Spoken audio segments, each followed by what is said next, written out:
नमस्कार। माली समाचार हिंदी में आपका स्वागत है। मैं दिनेश माली। केंद्र में 30 लाख एनपीएस कर्मियों में से 30,000 ने भी यूपीएस का नहीं दिया विकल्प। पुरानी पेंशन की उठी मांग। आइए जानते हैं विस्तार से। केंद्र सरकार में ओपीएस बहाली को लेकर दोबारा से कर्मचारी संगठन लामबंद होने की तैयारी कर रहे हैं। सरकार ने एनपीएस कर्मियों को 30 जून तक यूपीएस में शामिल होने का विकल्प दिया था। राष्ट्रीय पेंशन प्रणाली के तहत 20 मई को एकीकृत पेंशन योजना कैलकुलेटर लॉन्च किया गया। इसका मकसद केंद्र सरकार के कर्मचारियों को वह सुविधा मुहैया करानी है जिसके द्वारा वे एनपीएस और नई स्कीम यूपीएस दोनों के तहत मिलने वाले पेंशन लाभों की तुलना कर सकते हैं। दूसरी तरफ अभी तक केंद्र सरकार के लगभग 30 लाख एनपीएस कर्मचारी यूपीएस में शामिल होने का मन नहीं बना रहे। उक्त संख्या में से अभी तक महज 30,000 कर्मियों ने यूपीएस में शामिल होने का विकल्प नहीं दिया। मौजूदा परिस्थितियों में केंद्र सरकार और राज्यों के बड़े कर्मचारी संगठन दोबारा से पुरानी पेंशन बहाली के लिए आंदोलन करने के मूड में है। National mission for old pension scheme Bharat के अध्यक्ष डॉक्टर मंजीत सिंह पटेल कहते हैं, यूपीएस में मौजूदा प्रावधान कर्मियों को रास नहीं आ रहे। लगभग 2 महीने बीत चुके हैं, लेकिन यूनिफाइड पेंशन स्कीम का चयन करने वालों की संख्या महज 2% भी नहीं पहुंच सकी। मतलब कि यूपीएस फेल हो चुकी है। वजह साफ है कि यूपीएस पूरी तरह से अनिश्चित है, क्योंकि 20-25 साल पहले यह तय कर पाना किसी के लिए संभव नहीं है कि रिटायरमेंट के समय एनपीएस और यूपीएस में से क्या बेहतर होगा। इतनी लंबी अवधि में पे कमीशन, महंगाई भत्ता और दूसरे अलाउंस सब कुछ अनिश्चित होता है। जो लोग रिटायरमेंट के करीब है या रिटायर हो चुके, केवल वही यह निर्णय ले सकते हैं कि क्या ठीक रहेगा।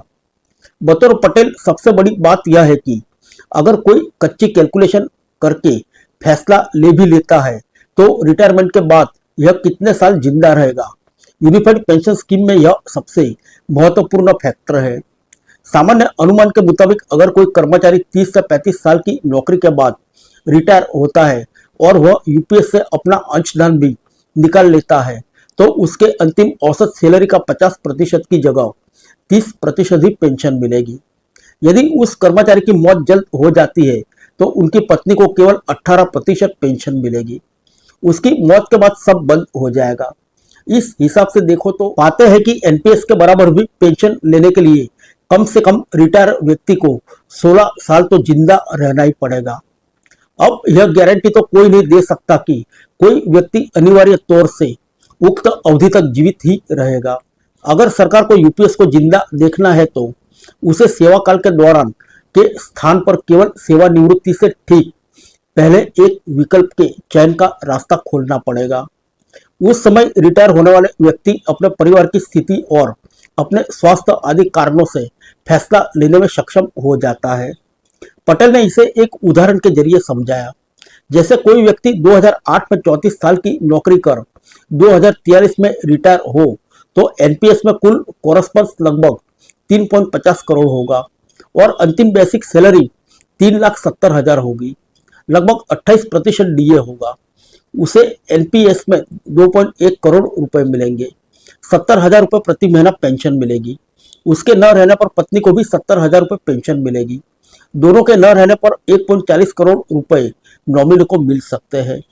अगर यह व्यक्ति यूपीएस में रिटायर हुआ तो कुल कोरस्पॉन्स 2.91 करोड़ होगा।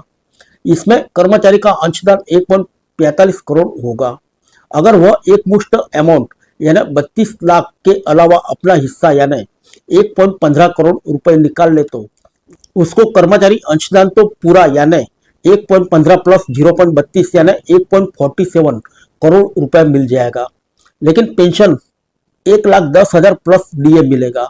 यह तभी फायदेमंद हो सकता है जब वह कर्मचारी लंबी जिंदगी जिए। अगर उस व्यक्ति का जीवन जल्द खत्म हो गया तो उसकी पत्नी को 6,66,000 प्लस डीए मिलेगा। नॉमिनी के लिए कोई फंड नहीं होगा। अगर पत्नी की भी जल्द मृत्यु हो जाती है तो सब बंद हो जाएगा।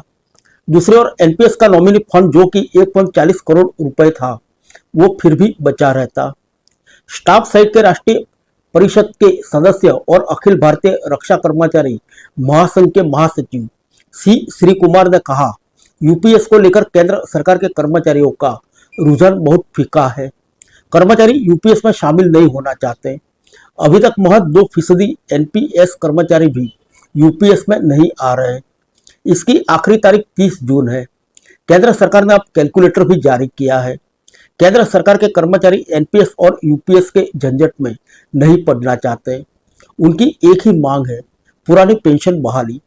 Confederation of central government employees and works के महासचिव एसबी यादव का कहना है कि यूपीएस बेहतर है या नहीं, यह अंदाजा इसी से लगाया जा सकता है कि अभी तक 10% कर्मचारी भी यूपीएस में शामिल होने का विकल्प नहीं दे सके।